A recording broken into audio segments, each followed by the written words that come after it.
លើកនេះបើថាខ្ញុំចាំបានទេលោកហ្គេមចោលមកនិយាយច្រើនតោះ1 2 3វឹប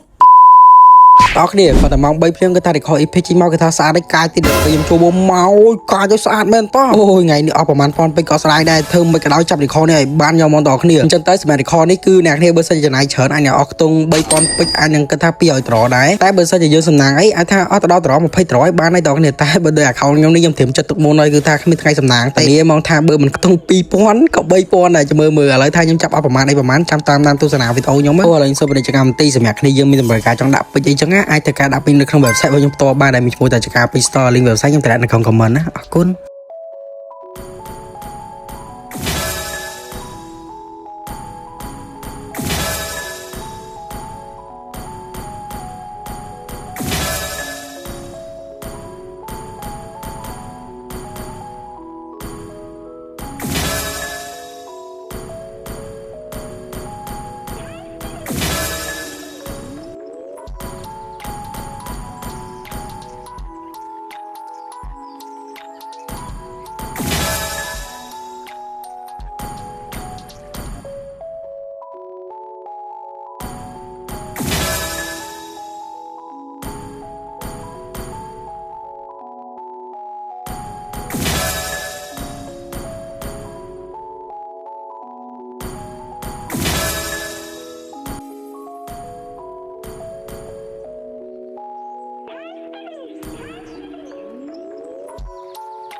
ជីយោដល់គ្នាគាត់ថាឥឡូវខ្ញុំទទួលបានវាអីហើយអត់ដឹងថាអស់ប្រហែលប៉ុនពេកទេចាំទៅសរុបកន្លែងនោះមួយខ្ញុំដល់គ្នាអូយ my god អស់2500ពេកដល់គ្នាដោយសារតែពេក original ខ្ញុំសល់300អញ្ចឹងខ្ញុំវាអស់2500ពេកទេមក record នេះមួយតែបើគិតទៅអស់រៀងក្រែដែរដល់គ្នាបើសិនគ្នាយើងចង់ចាប់អីគិតតាមការគូទៅវាអស់រៀងគូសមដែរហ្នឹង